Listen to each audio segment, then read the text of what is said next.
When the Bible talks about Mystery Babylon, what does it mean?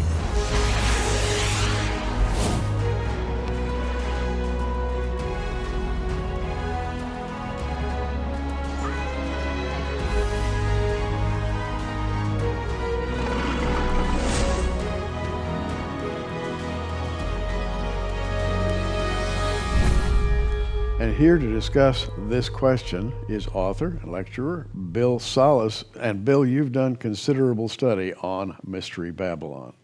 Yes, I have, Gary. A book out on it called Apocalypse Road, and a very fascinating debate DVD I recently did with Joel Richardson. And it's some of the more difficult aspects of Bible prophecy to understand, but we're going to take the viewers into the depths of it today in this program. Well, you know, there are a lot of mysteries in the New Testament. The word mystery recurs, and the mystery is usually defined as something that was previously hidden but is now disclosed. In the case of Mystery Babylon, it may still be something of a mystery to us because the full force of Mystery Babylon is yet ahead of us. Correct, and like I said, it's very difficult to understand the passages related to Mystery Babylon, which really primarily takes us to Revelation 17 and Revelation 18, and it talks about this dual system, a double jeopardy that mankind hits after the rapture, a religious system primarily in Revelation 17, and then a commercial system in Revelation 18.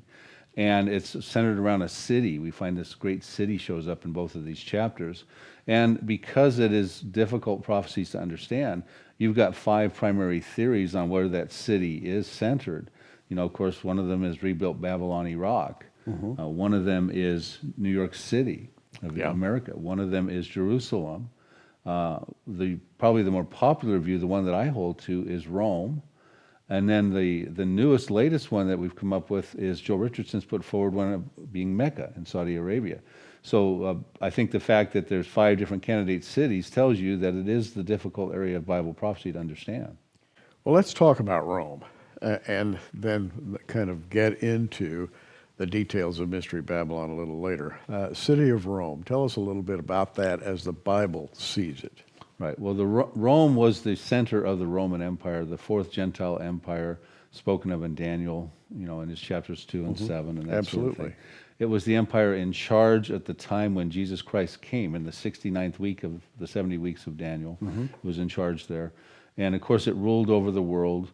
And it shows up, it says that they actually destroyed the city and the sanctuary. It talks about the Antichrist will come out of the Roman Empire who destroyed the city and the sanctuary. So it shows up all over the Bible. You know, it's mentioned quite a bit in the Bible. It's mentioned about 10 times. The word Rome itself, the word Roman, shows up about 23 times, including the 16 chapters in the book of Romans, the 16 chapters in the book. And it's going to be where the center of, you know, in my estimation, where Babylon, history, end times Babylon is going to be. That great city will come through there. You had 2 stages of the Roman Empire.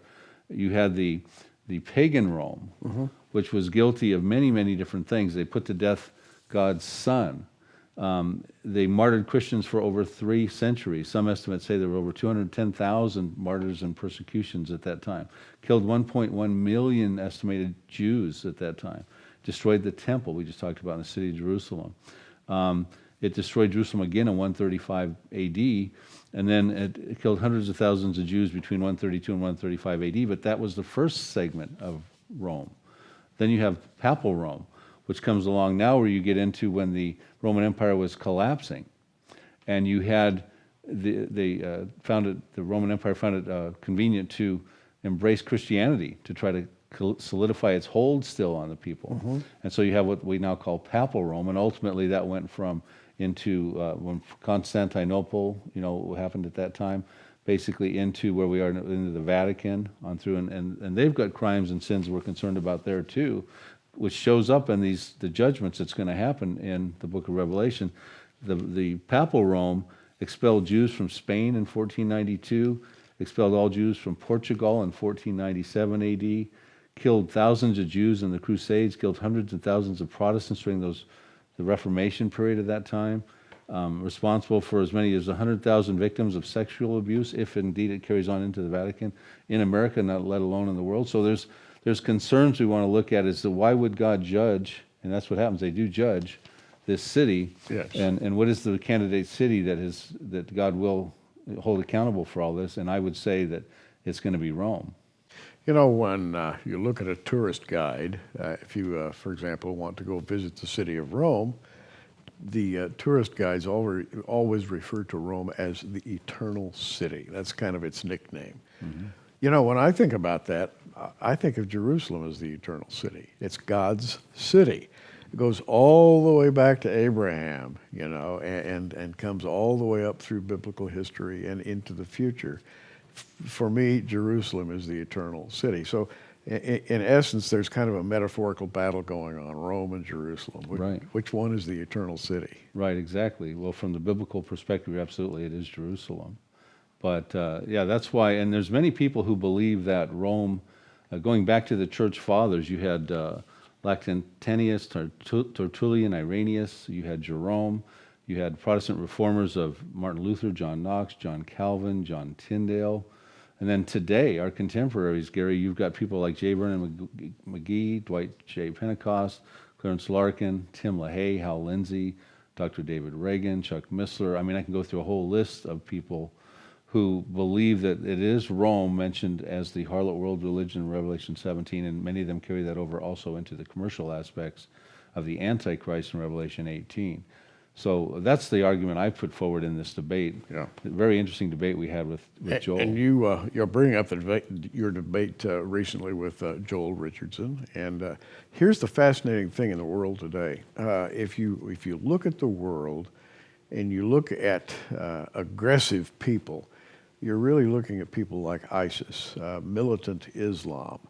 And from just a kind of a daily perspective, you would tend to put Islam in the top bracket as a demonic force or a dark force. And whereas Rome, I think in the past for Christians, has always been at the top of the pack, now Islam is coming in and making a great show, if you will, becoming the contender for most evil belief system on planet Earth.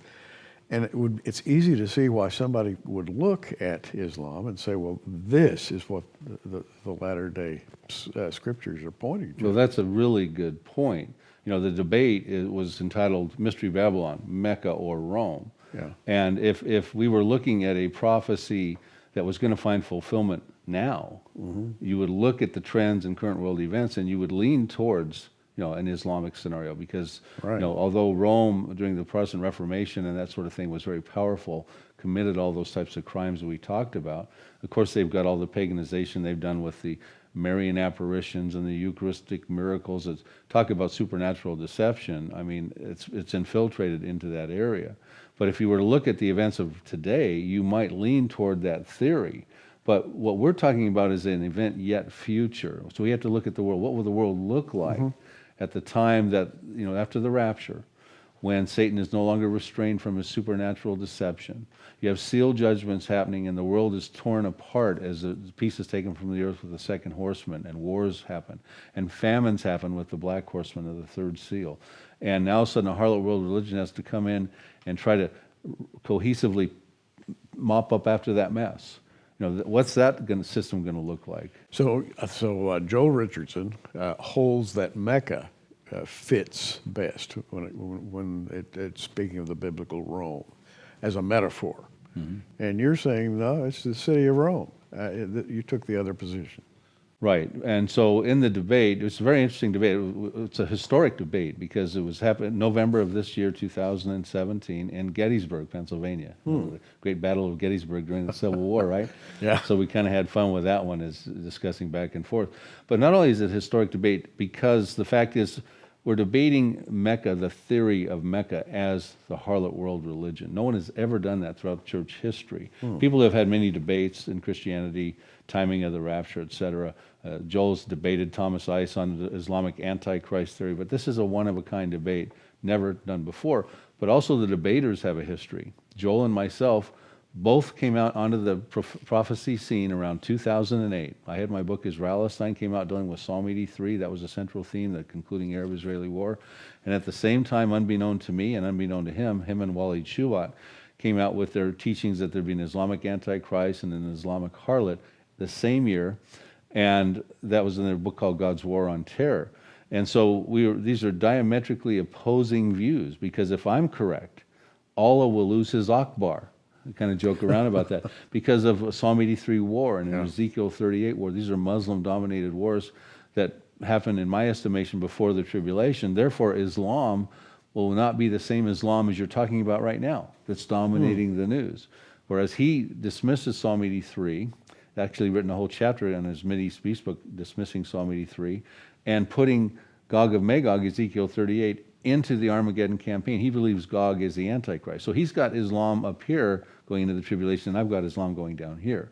So it's very interesting, the research we've both done in this debate. And what you're doing is looking at this as a progressive development, starting from where we sit right now, moving ahead into the period at the rapture and following the rapture, and all the geopolitical changes that have to take place after the rapture. So we're really looking at a long developmental series rather than a single event. Well, we are, and of course that's the key to understanding Bible prophecies is always understanding the details of the prophecy and seeing how you can take some of those literally. Some of them sometimes are allegorical, but you have to really look specifically at the details. But you've got to find the timing. You know, when we're looking at some prophecies, were these historically fulfilled? If they weren't, when will they be fulfilled?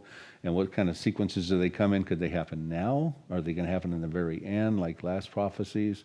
That sort of thing.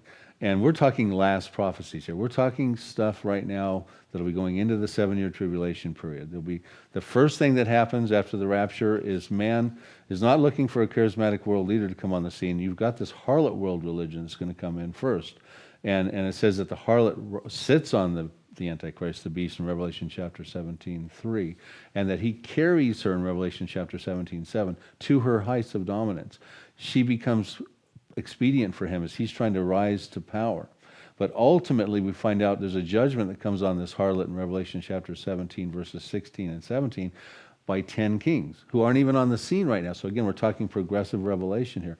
They come on the scene during that tribulation period, and they work with the Antichrist. It says in 1 hour they give their power to the Antichrist, and they desolate the harlot, it says in Revelation chapter 17, 16. So we've got to look at what's going to happen at that time, not what's going on right now.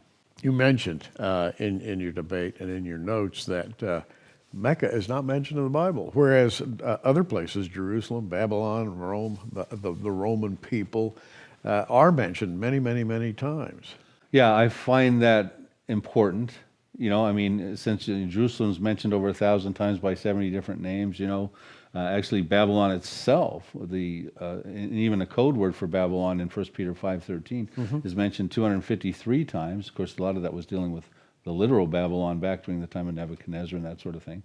We just talked about Romans, and Rome is listed in the Bible, but you can't technically really find Mecca in the Bible. That's one of the questions I posed to Joel. Now, he does believe you find it in Revelation 17, I think it's verse 2, where it talks about John sees this woman sitting in the wilderness. He would translate that as desert, sitting on a scarlet beast with blasphemies and 7 horns and 10 heads.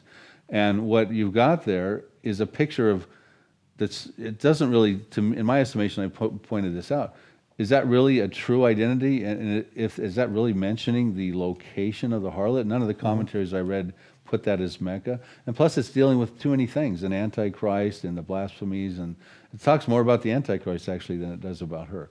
But you know, he's done some really good research in this debate, and I complimented on him, but I just disagree with his conclusions. As you will see, I've done a ton of research in this debate too. I quote church fathers extensively. I quote even Joel Richardson extensively to point out how, you know, he's actually admitted certain things that prove the Rome case.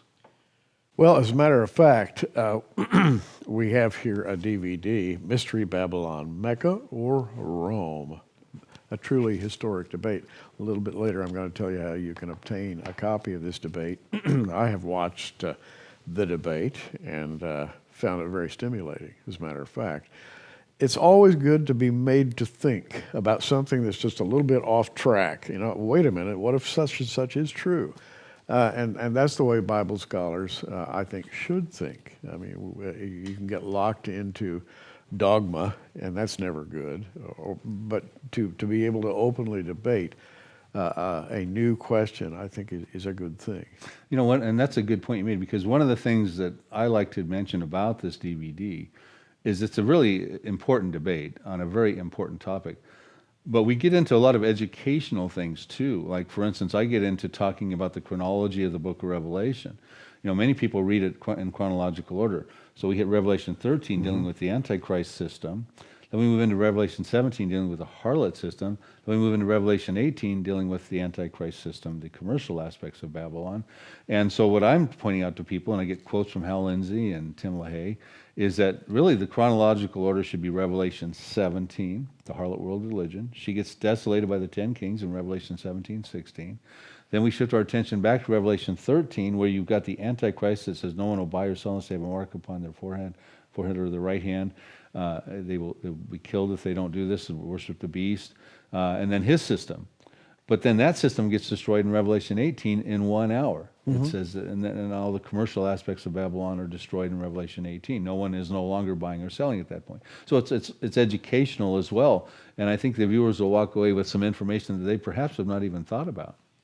Well, there's another thing too, and you talk a lot about the woman, the woman who rides the beast, and there's another woman, and she's called Jezebel. And let's talk about that a little bit, because that establishes much of where you're coming from. Yeah, and so let's do this. I want to talk about Jezebel and tell your viewers why I think that has a relationship to the letter of Thyatira in Revelation chapter 2. Yeah. And take it over and to see, well, who could that really be representative of today? And because it's a letter to a church, and those 7 letters had prophetic applications. But let's take a moment to talk about the details of the harlot for the people who are not familiar with it, just in a real nutshell. Okay. You know, in Revelation 17:15, we're told that the harlot will rule over the world. It rules over many nations. And it's headquartered in a city. I believe that would be Rome. Now, that's Revelation 17:18. Revelation 17:9 says it's a city that sits on 7 hills. Now, it's interesting. Rome was always known at the time when John wrote this as a city that sat on 7 hills. Matter of fact, a coin of the goddess Roma existed at that time where she was actually pictured lounging on the 7 hills. So that's one of the clues we have about the location of the harlot world religion. She panders to the political leaders because it says that the kings of the earth commit fornication, which would be idolatry, with her. And that's in Revelation 17, verses 2. Opiate of the masses, because it says the whole world is drunk with the wine of her fornication. And it's also in Revelation 17:2. But then it gets pretty dirty here and harmful and dangerous in that it starts talking about Revelation 17:6, that she's drunk with the blood of the saints. You know, of course, that during the Protestant Reformation, I would say that might have some application there. But also with the martyrs of Jesus, it's a twofold problem in the future. So in the past and in the future, Revelation 17:6. So we've got to see, well, who meets that description, right? And when John saw this, it said he marveled with great amazement.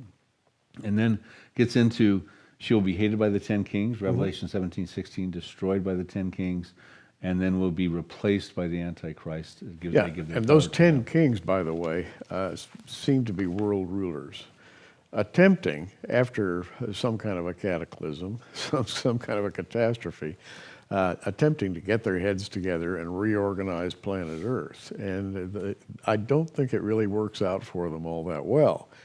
But the 10 kings and the woman don't see eye to eye. Well, you know, I want to come back to Jezebel in just a minute, because you just hit on the 10 kings, and let's go there for a minute if we have time. Yeah. And the reason I want to come back to Jezebel is because I've also been teaching on Jezebel in relationship to the Catholic Church. Matter of fact, I believe you've got a DVD that I talked on that topic at your Prophecy Watchers conference. We do. So we want to come back and revisit that. But the 10 kings, you know, viewers, Gary and I had an interesting conversation before we went on set here about our thoughts on the 10 kings, because there's different theories about who these guys are, when they come on the scene, what's their purpose, and this sort of thing.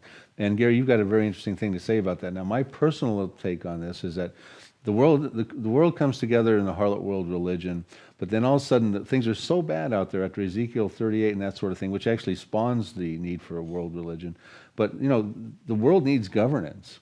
And the harlot is not some reason that it extends its usefulness beyond its point, and the Antichrist and the 10 kings come together, and they split the world up, in my estimation, in a 10-division state. Now, are those kings coming out of the revived Roman Empire, which some people think? Or is it like a global thing, which is, I like your thought on that, and I tend to agree with it, which is, what you believe it's more globalized. Well, I do, and when I think of the 10 kings, I always think of a group of people coming together and trying their very, very best to reconstruct a broken economic system that occurs around the period after the rapture, when when the seals are open, the economic chaos that ensues from the opening of the seals leaves the world in tatters. And I think the 10 kings are trying their very best to cure the economic woes of planet Earth. And but in fact, they are opposed. The Bible says they are opposed at certain points by people in disagreement. And I look at the 10 kings, and you and I talked about this as a global consortium of economic experts, and they're attempting to rescue the global economic force that has essentially reigned since Rome, and even before. There has been a world system of economic trade, and I think it collapses at one point, and then the 10 kings come back and try to repair it. And it's interesting because for some reason they think the Antichrist is the go-to point man Exactly. for that economic system. He's Right. got it figured out. Exactly. He's embracing the technologies that no one can buy or sell unless they've, and of course it goes into more than just taking a chip or something upon your hand. It's actually a form of worship of this individual. It says in Revelation 13, it looks like he's killed and in a counterfeit resurrection, and the world says, who can stand against this guy, right? Now they submit their power and authority after they desolate the harlot in 1 hour to this Antichrist. He becomes the 11th king in Daniel chapter 7. But then 3 of them, it's interesting, isn't it, Gary, that it says he subdues 3 of those kings. Mm-hmm. Something goes wrong, mm-hmm. and they confront him. Well, when could you ever get 10 people to agree? Yeah, well, something happens. It goes haywire there. Yeah. And the if you will, the calamity, the economic calamity, is one of 2 great stories in the book of Revelation. An economic collapse, an economic upheaval, an attempt to reestablish. And while that's going on, you also have a religious revolution going on the other side of the coin. The Antichrist standing up and declaring himself to be God. And this whole thing is subsumed under a wonderful symbol, a woman on a beast, who basically encapsulates both halves of the problem, the economic and the, if you will, false spiritual aspects of the problem. And we talked about the coin during the Roman Empire with the goddess Roma on it. Yeah. And then you were mentioning also the woman sitting on the beast right now with Europa. Mention that for a minute too, the parallel. And Europa is where Europe gets its name. On the island of Crete, the ancient Greco-Roman legend says that Zeus kidnapped the woman Europa and took her to the island of Crete. And there he set up an economic and spiritual center in the ancient world, which subsequently was destroyed.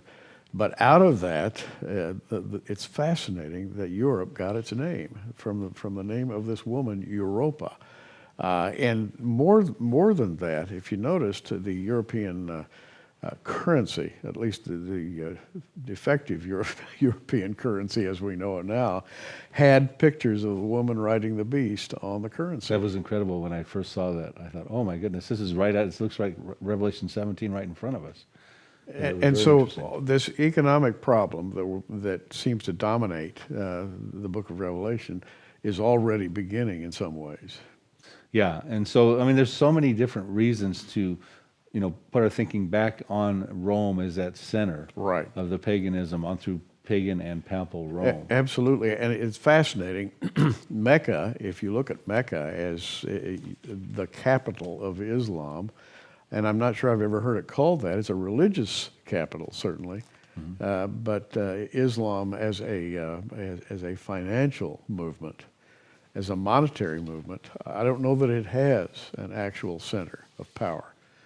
Yeah, it's interesting. I brought up that point in the debate with Joel, is that, here's all the people who believe that it is Rome, going back to the church fathers, the Protestant reformers, our contemporaries. And I asked him, because he's a very good researcher, and he's, in his Islamic Antichrist teachings and all that sort of stuff, he finds lots of quotes that he puts from other people. And I couldn't find any as I was researching for this debate. And I asked him, is there anybody before 2008? And his answer was basically that, well, you won't really find anybody who will say it's Mecca, but you will find people who believe it was Islam. And he quotes a guy, Nicholas of Lyra, I think it was, around the 13th century. But, if you start looking back then, and all you're doing with the Ottoman Empire, that would be more in the Turkish area, not necessarily the Saudi Arabia. So these are the kind of things we banter back and forth in this debate, Gary. I'd like to talk to you for another hour and a half, and we're out of time. There's only time to say that if you want to watch this historic debate between Joel Richardson and Bill Salus, we have it right here on DVD, The Identity of Mystery Babylon, Mecca or Rome. And it's fascinating. I've watched it.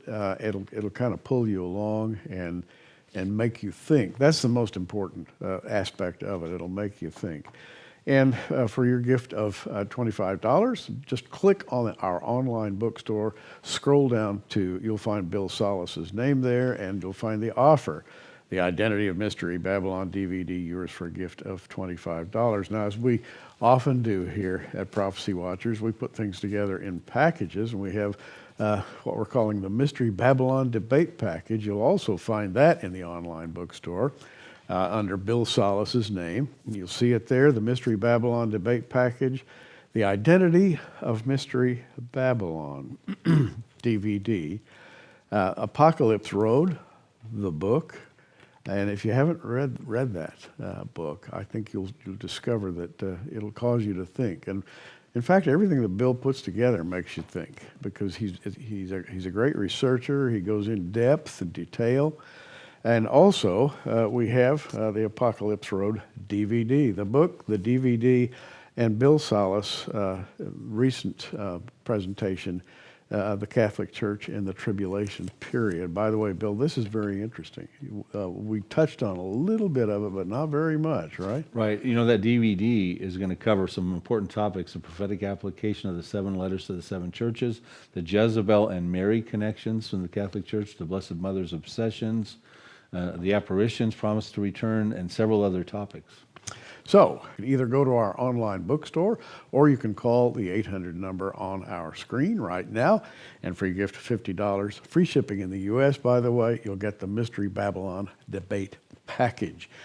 All good information and good material, and we're going to talk again to Bill Salus. We've run out of time in this session, but we'll be back very soon. Bill, thanks. We appreciate Gary, it. thanks.